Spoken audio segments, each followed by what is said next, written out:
This is my final video. This is video course outcome number 23. This is on the subject of demonstrate industry-specific technical skills.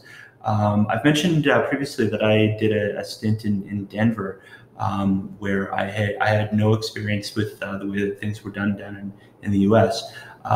So I took all my industry knowledge from Canada, and I was able to apply it in quite a few areas down in Denver, and I'm very happy with the results, and so were they. So one really big thing that stands out was they had several manual processes that were quite time consuming.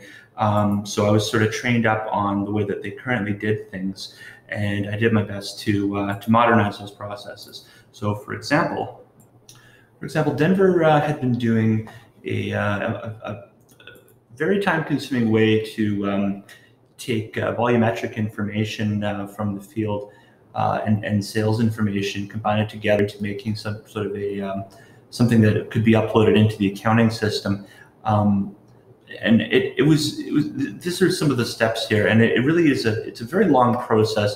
It took them about probably, it could take between 10 minutes to over an hour to do each one of their imports. So I found that a little sort of behind the times, and I had been using several more modern spreadsheet-based automation sort of tips and little tricks that have been shown over the years, and I created something for them that actually was far more reliable, and actually it saved a lot of time. So I basically created sort of a large spreadsheet where they could take their raw data, which is in sort of a very messy format, as it doesn't have it's got a lot of null values within it. So the first thing that I had to do is sort of convert the null values into values, and change the vertical columns into horizontal, which is something that we seems to be the standard in Canada, but the US versions of industry reports came sort of in this vertical way. So it was very difficult to work with the accounting systems.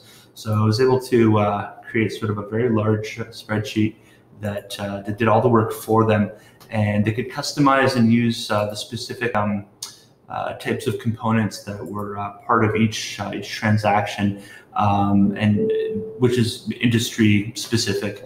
And they could easily create something that was eventually uploadable right into their accounting system. So it saved a tremendous amount of time. It went from, like I said, probably 15 minutes to an hour for each one to probably about 10 minutes, and you can process items that are massive in size, and you can put multiple of them together.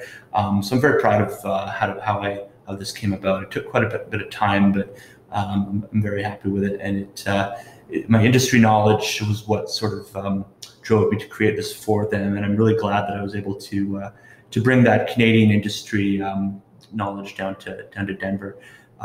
So that concludes my course outcomes for DFS 1. I apologize for the length of all these videos, but I try to be as thorough as I can. So I hope you enjoyed it, and yeah, thank you very much.